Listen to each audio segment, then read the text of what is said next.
ಸರ್ಕಾರವನ್ನು ಒತ್ತಾಯ ಮಾಡ್ತಾ ಇದ್ದೀವಿ. ಯಾವುದೇ ಕಾರಣಕ್ಕೂ ಕರ್ನಾಟಕದಲ್ಲಿ ಎಂಇಎಸ್ ಸಂಘಟನೆ ಇರಬಾರದು, ಅದನ್ನ ನಿಷೇಧ ಮಾಡಬೇಕು. ಇಲ್ಲ ಅಂದ್ರೆ ಒಂದಲ್ಲ ಒಂದು ಗಲಭೆಯನ್ನ ಕನ್ನಡಿಗರು ಮತ್ತು ಮರಾಠಿಗರ ಮಧ್ಯೆ ಈ ಎಂಇಎಸ್ ಪುಂಡ್ರು ತುಂಬುತ್ತಾ ಇದ್ದಾರೆ.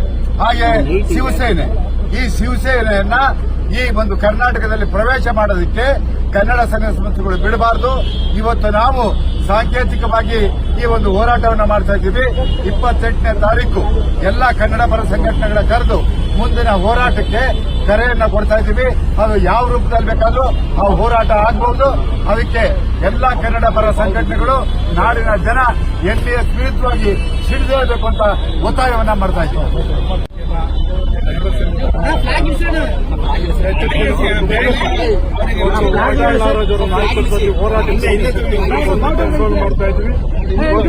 ರಾಜಕಾರಣಿಗಳು ಲಕ್ಷ್ಮೀ ಹೆಬ್ಬಾಳ್ಕರ್ ಅವರು ತಮ್ಮ ರಾಜಕೀಯ ಹಿತಾಸಕ್ತಿಗೋಸ್ಕರ ಮರಾಠಿಗಳ ಪರವಾಗಿ ಧ್ವನಿ ಎತ್ತುವಂತ ಕೆಲಸವನ್ನು ಮಾಡಿದ್ದಾರೆ. ಈಗ ಅವರ ಪರವಾಗಿ ನಾವು ಧಿಕ್ಕಾರವನ್ನು ಕೊಡುವ ಮೂಲಕ ಈಗ ಏನ್ ಬಸ್ ಕಂಡಕ್ಟರ್ ಮೇಲೆ ಹಲ್ಲೆ ಆಗಿದೆ, ಎಂಎಸ್ ಪುಂಡರ ವಿರುದ್ಧ ನಮ್ಮ ಹೋರಾಟಕ್ಕೆ ನಾವು ಇಳಿಬೇಕು ಅನ್ನೋದು ನಾವು ಎಚ್ಚರಿಕೆಯನ್ನು ಕೊಡುವಂತ ಕೆಲಸ ಮಾಡ್ತೀವಿ. ನಾಡಿನ ಪರವಾಗಿ, ನಾಡಿನ ಜನರ ಪರವಾಗಿ ಧ್ವನಿ ಎತ್ತುವಂತ ಕೆಲಸವನ್ನು ಮಾಡ್ತಾ ಇಲ್ಲ. ಅದನ್ನು ನಾವು ಕನ್ನಡ ಸೇನೆ ಕರ್ನಾಟಕದ ಮೂಲಕ, ಕನ್ನಡ ಒಕ್ಕೂಟದ ಮೂಲಕ ಖಂಡಿಸುತ್ತಾ ಮುಂದಿನ 28ನೇ ತಾರೀಕು ಎಲ್ಲಾ ಕನ್ನಡ ಪರ ಸಂಘಟನೆಗಳ ಸಭೆಯನ್ನು ಕರೆದ ಮೂಲಕ ಒಂದು ಅಂತಿಮ ಹಂತದ ಹೋರಾಟಕ್ಕೆ ಒಂದು ಶಕ್ತಿ ಕೊಡುವಂತ ಕೆಲಸವನ್ನು ಮಾಡ್ತೀವಿ ಅಂತ ಹೇಳಿ ಇವತ್ತು ಕನ್ನಡ ಸೇನೆ ಕರ್ನಾಟಕದ ಬೆಂಬಲ ವ್ಯಕ್ತಪಡಿಸ್ತಾರೆ. ನಮಗೆ ಕನ್ನಡಿಗರ ಹಿತರಕ್ಷಣೆ ಬಹಳ ಮುಖ್ಯ. ಕರ್ನಾಟಕ ರಾಜ್ಯದಲ್ಲಿ ಇವತ್ತು ಕರ್ನಾಟಕ ರಾಜ್ಯದಲ್ಲಿ ಇದೀವಾ ಅಥವಾ ಬೇರೆ ರಾಜ್ಯದಲ್ಲಿ ಇದೀವಾ ಅನ್ನೋ ಒಂದು ಪ್ರಶ್ನೆ ನಮಗೆ ಮೂಡುತ್ತೆ. ಇವತ್ತು ಬೆಳಗಾವಿ ಮೊದಲಿಂದನೂ ಕೂಡ ಏನಾದರೂ ಒಂದು ಸಮಸ್ಯೆ, ಮರಾಠಿ ಪುಂಡ್ರು, ಎಂಇಎಸ್ ಪುಂಡ್ರು, ಶಿವಸೇನೆ ಪುಂಡ್ರು ನಮ್ಮ ಮೇಲೆ ಒಂದಲ್ಲದ ಒಂದು ರೀತಿಯಲ್ಲಿ ದೌರ್ಜನ್ಯ ದಬ್ಬಾಳಿಕೆ ಮಾಡ್ತಿದ್ದಾರೆ. ಅಲ್ಲಿರ್ತಕ್ಕಂಥ ಉಸ್ತುವಾರಿ ಸಚಿವರು ಇರಬಹುದು, ಮಂತ್ರಿಗಳಿರಬಹುದು, ಇದುವರೆಗೂ ಕೂಡ ನಮ್ಮ ಪರವಾಗಿ ಯಾವತ್ತೂ ಕೂಡ ಏಕಾಏಕಿ ನಮ್ಮ ಪರವಾಗಿ ಮಾತನಾಡಿಲ್ಲ. ಹಾಗಾಗಿ ಇವತ್ತು ಕನ್ನಡ ಪರ ಹೋರಾಟಗಾರರು ಕೂಡ ಬೆಳಗಾವಿ ಬರಬಾರದು ಬೇರೆ ಅಂತ ಬೇರೆ ಹೇಳಿದ್ದಾರೆ. ಬೆಳಗಾವಿ ಅವರ ಅಪ್ಪನ ಮನೆ ಏನೋ ಅಲ್ಲ, ಅದು ಬೆಳಗಾವಿ ಕರ್ನಾಟಕದ ಅವಿಭಾಜ್ಯ ಅಂಗ. ಕನ್ನಡಿಗರ ಹೃದಯ ವೈಶಾಲ್ಯತೆಯನ್ನು ತುಂಬಿರ್ತಕ್ಕಂಥ ಗಂಡು ಮೆಟ್ಟಿನ ನಾಡು ಬೆಳಗಾವಿ. ಅಲ್ಲಿಗೆ ಹೋಗ್ತೀವಿ, ಹೋರಾಟ ಮಾಡೇ ಮಾಡ್ತೀವಿ. ಕನ್ನಡಿಗರ ಪರ ನಿಂತ್ಕೊಳ್ತೀವಿ. ಕನ್ನಡ ಜಾಗೃತಿ ವೇದಿಕೆ ಕೂಡ ಕನ್ನಡ ಪರ ಒಕ್ಕೂಟ ಏನು ಇವತ್ತು ಒಕ್ಕಲಿಗರು ಮತ್ತೆ ಗೋವಿಂದಣ್ಣರ ಸರ ಗೋವಿಂದಣ್ಣರ ನೇತೃತ್ವದಲ್ಲಿ ಏನು 28ನೇ ತಾರೀಕು ಒಂದು ತೀರ್ಮಾನ ತೆಗೆದುಕೊಳ್ತಾರೆ, ಅದಕ್ಕೆ ಕನ್ನಡ ಜಾಗೃತಿ ವೇದಿಕೆ ಅವರು ಸಂಪೂರ್ಣವಾದಂತಹ ಬೆಂಬಲವನ್ನು ಕೊಡುತ್ತೆ.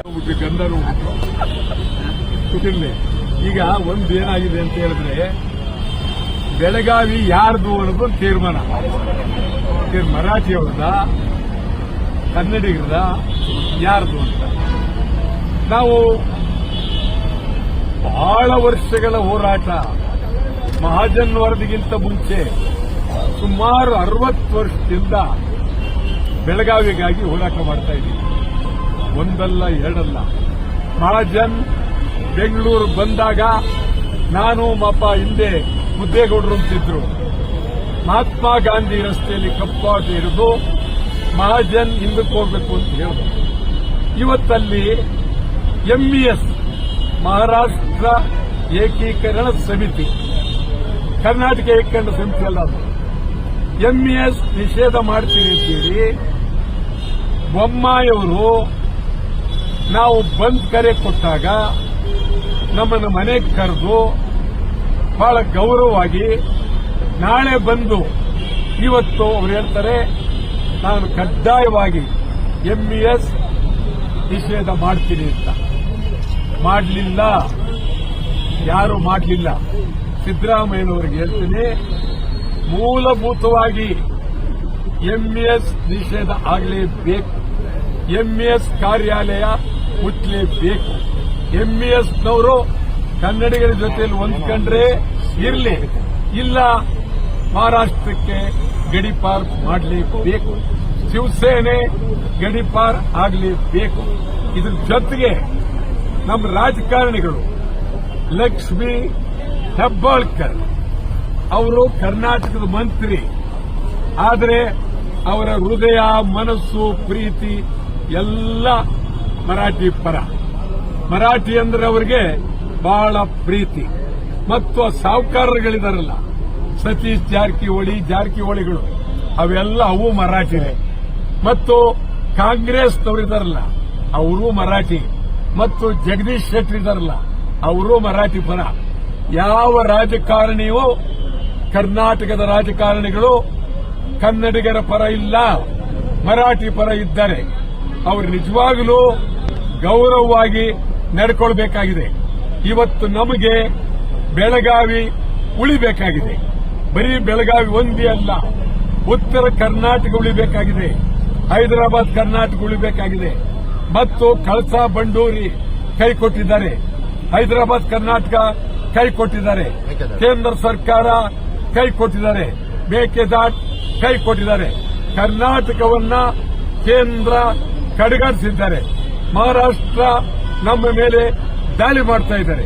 28ನೇ ತಾರೀಕು 28ನೇ ತಾರೀಕು ಬೆಂಗಳೂರಿನಲ್ಲಿ ಬೆಳಗ್ಗೆ 11 ಗಂಟೆಗೆ ವುಡ್ಲ್ಯಾಂಡ್ಸ್ ಹೋಟೆಲ್ನಲ್ಲಿ ಎಲ್ಲಾ ಕನ್ನಡ ಪರ ಸಂಘಟನೆಗಳು ಸಭೆ. ಅಲ್ಲಿ ಡಿಸಿ ಯಾರು, ಕನ್ನಡಿಗರ ಯಾರು, ಎಸ್ಪಿ ಯಾರು, ಕನ್ನಡಿಗರ ಯಾರು, ಜಿಲ್ಲಾಧಿಕಾರಿ ಆಯ್ತು, ಸರ್ಕಲ್ ಇನ್ಸ್ಪೆಕ್ಟರ್ ಯಾರು. ನಾನು ಹೇಳ್ತೀನಿ, ಈಗ ಬೆಳಗಾವಿ ಕನ್ನಡಿಗರ ಗಂಡು ಮೆಟ್ಟಿದ ನೆಲ ಆಗಬೇಕಾಗಿದೆ. ಅದಕ್ಕಾಗಿ ಕನ್ನಡ ಹೋರಾಟ, ಕನ್ನಡಿಗರ ಹೋರಾಟ ಇವತ್ತು 28ನೇ ತಾರೀಕಿನಿಂದ ಇದಿಷ್ಟಕ್ಕೆ ಬಿಡೋದಿಲ್ಲ. ಇಡೀ ರಾಜ್ಯಾದ್ಯಂತ ಭಾರಿ ಹೋರಾಟ, ಸಾವಿರಾರು ಜನರನ್ನ ಜೈಲಿಗೆ ಕಳಿಸ್ತೀವಿ. ಬರೀ ಕಂಡಕ್ಟರ್ ಒಂದೇ ಇಲ್ಲ, ಕಂಡಕ್ಟರ್ ಒಂದೇ ಆದರೆ ಸರಿ, ಇಡೀ ಬೆಳಗಾವಿ ಹೊರಟೋಗಿದೆ. ಬೆಳಗಾವಿ ಉಳಿಸಿ ಅಂತೇಳಿ ಕನ್ನಡ ಒಕ್ಕೂಟ ತೀವ್ರವಾಗಿ ಹೋರಾಟವನ್ನ ಮಾಡ್ತಾರೆ. ಯಾಕೆ ಬೇಕಾಗಿ ಸಾಮ್ರಾಜ್ಯ ಪ್ರಶ್ನೆ ಬೇಕಾಗಿರಲಿಲ್ಲ.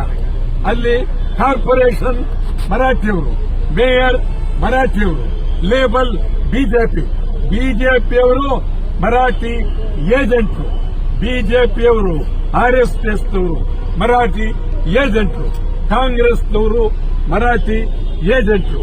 ಇದು ಬಹಳ ಗಂಭೀರವಾಗಿ ನಾವು ತೆಗೆದುಕೊಳ್ಬೇಕಾಗಿದೆ. ಕನ್ನಡ ಒಕ್ಕೂಟ ತೀವ್ರವಾಗಿ ಬೆಳಗಾವಿ ಉಳಿಸಿ ಅಂತ ಹೋರಾಟ. ಬರೀ ಬೆಳಗಾವಿ ಹೋಗದೇ ಅಲ್ಲ, ಇಡೀ ದೇಶ ಕಾಣುವಂತ ಅದ್ಭುತ ಭಾರಿ ಚಳವಳಿಯನ್ನು ಮಾಡ್ತೀವಿ 28ನೇ